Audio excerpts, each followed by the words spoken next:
Subscribe to our YouTube channel and press the bell icon to get the latest updates. Before we begin this episode of Cut the Clutter, let me raise a basic question. Should we even bother about the Congress party or not? Because state after state, general election after general election, it's now not only losing but also diminishing. So should we really be bothered? It's number 3 in Maharashtra. It just got a whacking in Bihar. Before that did very poorly in the general elections. In fact, wherever BJP and Congress had a fight, that means they were 1 and 2, BJP had a success rate of 92% against the Congress party. That is really devastating. And before that in Uttar Pradesh. So do you really bother about the Congress party or the Gandhi family? So the answer to that is a simple yes. And why? Because people who know politics would never take Congress party and the Gandhi family lightly. They will never ignore them. And who are the people who now we have to acknowledge know politics? That is the BJP and RSS. Because if they didn't know politics, they would not have come this far. And they never ignore or overlook the Congress party or the Gandhi family. That's why you find on almost everything, even when the Congress is not the main challenger in a state, the main target of Narendra Modi's, Amit Shah's attack is Rahul Gandhi, Gandhi family, dynastic rule, Congress party, and so on and so forth. So they know that the only force in the country that can still challenge them is the Congress party. It's also a force which, in spite of everything, in spite of the big Modi waves, in spite of Rahul Gandhi's ways that we'll talk about in some detail, so I'm not using an adjective right now, in spite of Rahul Gandhi's ways, in spite of everything, in spite of the gods, still gets about 20% of the national vote. In fact, 2014 they got some 19.4%, 2019 they got some 19.5%. So there is that many people who vote for this party. The problem is that this vote is scattered, so it does not add up to seats. And because we have the first past the post system and not a proportional representation system, this means everything between being a champion and between and also ran. Having said that, another thing has now brought in the focus on the Gandhi family and Congress party, and that is Obama's new book. Now, Obama has used a description for Rahul Gandhi which has got Congress people very upset. In fact, one of them even went to the extent of saying that I am so angry that I am now withdrawing myself as a follower of Obama's Twitter handle. That's okay, I'm sure Obama is heartbroken, but it's caused quite a bit of consternation. But that is not the only thing that Obama has said about the Congress party and India, and he's talking about a period. The period that he is reviewing in his book ends in 2011. So his visits to India and his interactions with India until then were with the UPA government. UPA was in power. So essentially, what are the 3 things he's saying? One, he said whatever he said about Rahul Gandhi, that he's unformed and he either lacks the aptitude or the passion for politics. He's also read Manmohan Singh right. He says that he's a man of extraordinary intelligence, wisdom, sincere, honest, a frail man. He is frail. He also doesn't have age on his side. But one thing I can tell you is he has a very firm handshake still. That besides, he also says that he got the impression that the reason Sonia Gandhi had chosen Manmohan Singh was that he was seen as a Sikh with no base of his own, so he could never threaten her son or challenge her son, that is Rahul Gandhi.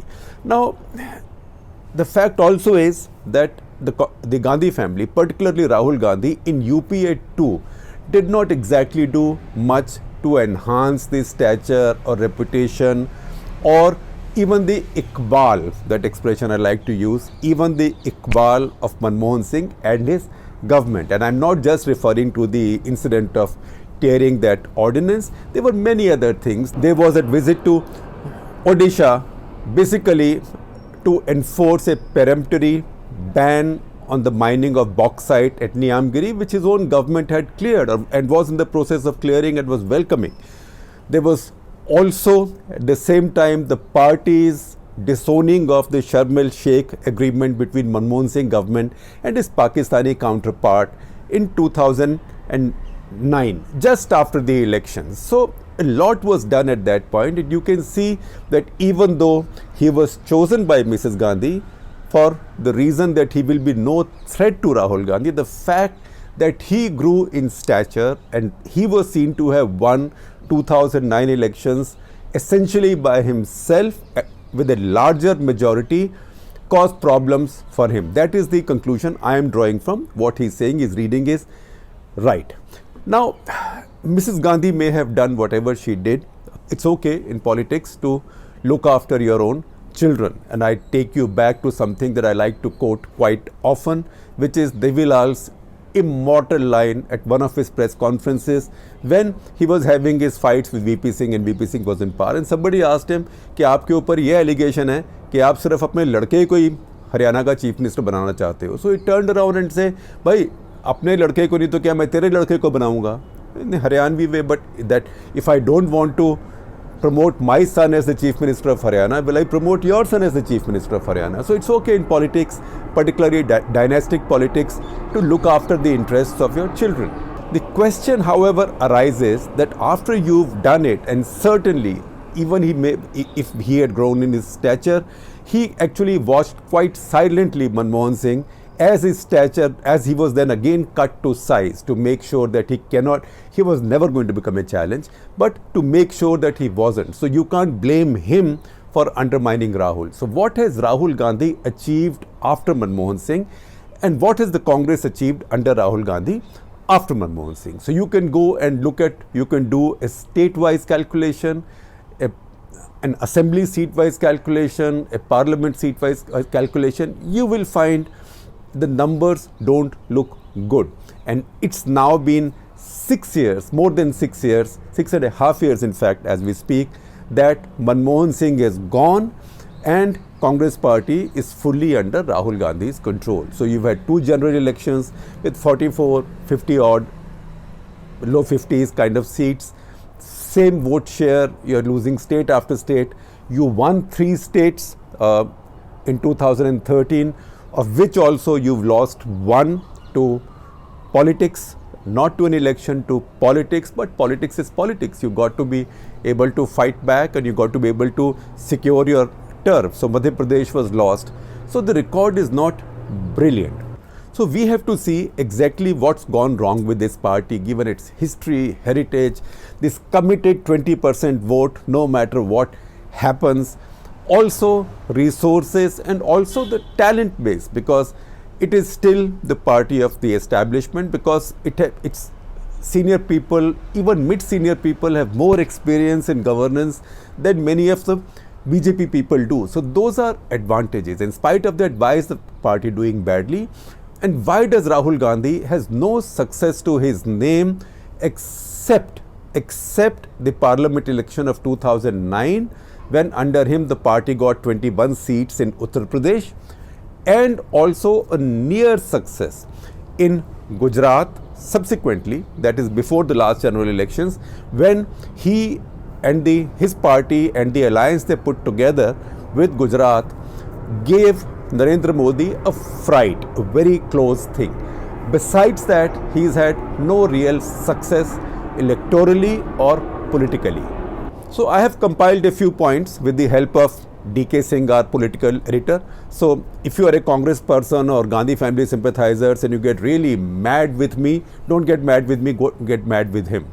No, seriously, get mad with me because that's my fate. All sides get mad with me at some point of time or the other. DK is a political analyst. So here are our points. Number 1, that Obama is right. Obama is right that Rahul Gandhi is still unformed. He is not a finished article in politics. Now, you can't hold it against him. You can say in Indian politics, people mature, people take a long time maturing. But you have to be thrown at the deep end, and then you have to be accountable for what you do right, what you do wrong, because Going to the school of hard knocks does not mean that every time there's a hard knock, your family, your friends, the party will protect you and blame everybody else. The school of hard knocks means you take it on the chin, then recover, make your corrections, because if you don't take it on the chin, you will never see the need to make corrections or see any fault in yourself. So he is an unformed article. He thinks that he has both the aptitude and passion for politics. Obviously, he doesn't have either.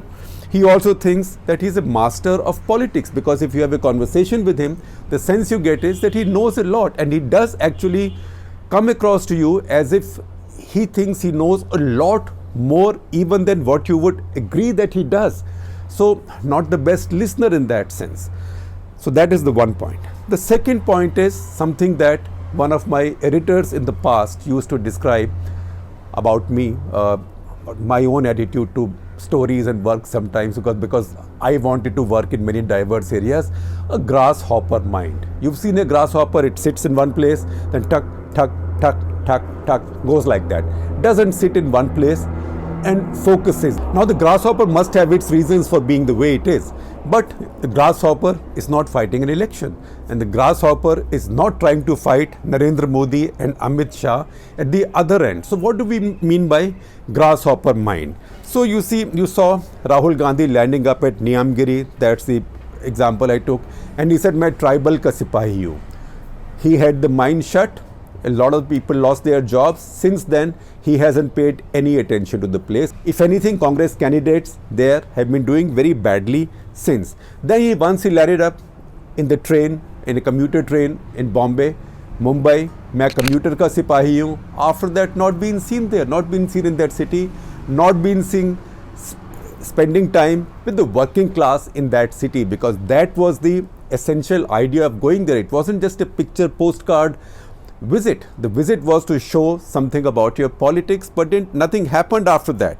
Then Bhatta Parsol, that's a village not far from Delhi, in Greater Noida area, where land was being acquired by Mayawati for building her Greater Noida development, her new airport, her highway, her Formula 1 course. She was gentrifying that entire area. So he did land up there on motorbikes. There was a day's tamasha and headlines.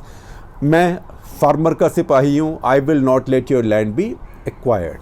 What happened after that? In fact, we carried a story from Bhatta Parsol where farmers say that yes, our land was not acquired, but actually we suffered. Na khuda hi mila, na visale saram. We neither got the money nor got any other development. But the fact is that Rahul Gandhi did not go back to that place. So what's the point of doing what he did? That is, again, you go someplace, then मैं दलित का सिपाही हूँ. He didn't use that line every time. I'm now using that line as an illustration.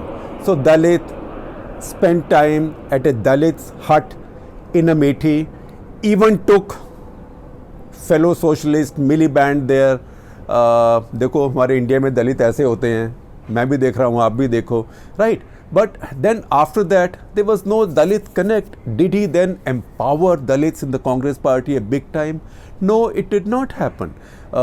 Did he empower the minorities big time in Congress party? It didn't happen. Did he empower tribals big time in the Congress party? Did not happen. In fact, the tribal leaders the Congress had were lost to the party, and no effort was made to go out and win them back over. And this is very clear. In fact, you want to see it with greater clarity, go to the Northeast. That is the story of every state in the Northeast, where almost everybody ruling that region now in partnership with the BJP or in the BJP is a former estranged congressman and a tribal. Then he talked about internal democracy in the party. So he tried something. There was elections held to some levels. Then it looked like it was causing some consternation, so that experiment was given up, not revisited again. Then he finally left the party to his mother to reorganize and to modernize, etc. And yet, after some time, he went right back. In fact, the problem with him is when he speaks, it looks like he speaks with passion and has a lot of conviction. But his actions do not show that. His actions actually betray a lack of conviction, and that has now become a pattern, including his resignation after the election loss. I am losing, I'm leaving, I am taking responsibility, I will not be the leader of this party, and no member of my family should be the leader of the party. Immediate thing would have been to hold elections for CWC, for Congress president. Nothing was done.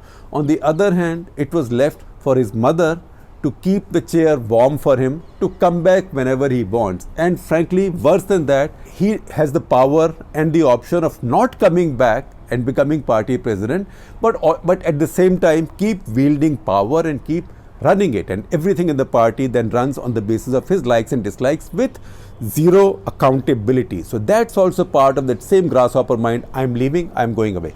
Okay, but no one else is coming in. Now I'm coming back, but I'm not quite coming back. Put yourself in the chappals of a Congress leader or of a fellow Congress leader. See how confused they are, and if they are confused, you can imagine how confused their voters are.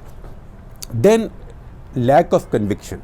The Gandhi family now has an ideological crisis of credibility that it never had before, because Narendra Modi and Amit Shah and RSS, who they are fighting, there is no confusion that they are their main adversaries and they have to fight them. And for not a moment will I doubt the intention and commitment and conviction of the Gandhi family about fighting the BJP, RSS, Modi, Shah.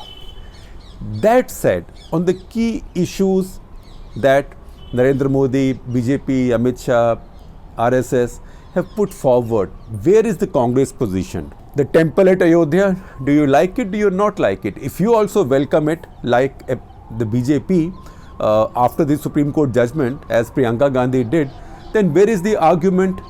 This is not a secular issue anymore. And now in Bihar elections, in UP, and especially Madhya Pradesh by-elections, where full-page advertisements were taken out in local newspapers saying, thank the Congress party for the temple at Ayodhya, because it was Rajiv Gandhi who laid the foundation stone of the temple. Shilanyas happened under him. So that shows you ideological confusion. Then Article 370. Are you for the abolition? Are you not for the abolition? Parliament vote, you walk out. You don't vote against it, you don't vote for it. Some of your leaders, Chief Minister of Punjab, your senior leaders in Haryana and many other places, say it was a good idea that should have been done. Your party does not officially attack it. Now you are confused. Now one of your party leaders, P. Chidambaram, said that Article 370 should be restored, but party is not saying it.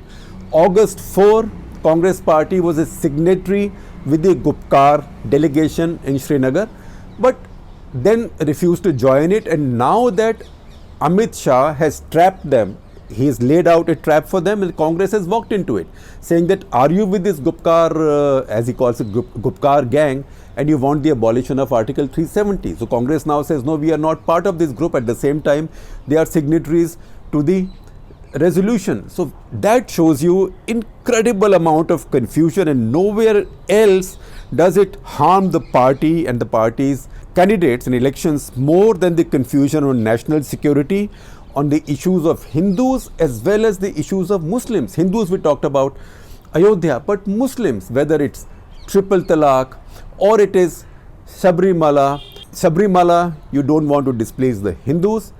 Triple talaq, you don't know what position to take. So if you keep abstaining on issues like these, what that says is that as the country's premier ideological opposition, you are confused and you don't have an ideological center of gravity. And that is then true of, because the Gandhi family, and at this point Rahul Gandhi represents the Congress party, he personifies it. This is very important. Next point, they still don't know how to counter the phenomenon of Narendra Modi. Now you might hate him. Everybody can hate their rival, but nobody defeats their rival only by hating him. You don't love your rival, you don't defeat your rival by loving him or her, but you cannot defeat a rival, least of all a dominant rival who towers over you, who's much more powerful than you, who's much more successful who's beaten you many times. You don't beat that rival by being contemptuous of that rival, because that rival must have something going for him that so many people of India are voting for him. And you might say that people of India are stupid, or they are easily fooled, or this is some kind of a collective suspension of disbelief, that some spell that's been cast on them. But the same people had been voting for you all these decades. So were they stupid then, or have they become stupid now? So it doesn't work. Just having contempt for your rival is no way to defeat your rival. And I will tell you this from my experience as a political journalist. Over the decades, I found BJP, RSS people, Mr. Advani, Vajpayee, even Narendra Modi, Amit Shah, all of them, they are not contemptuous of the Congress.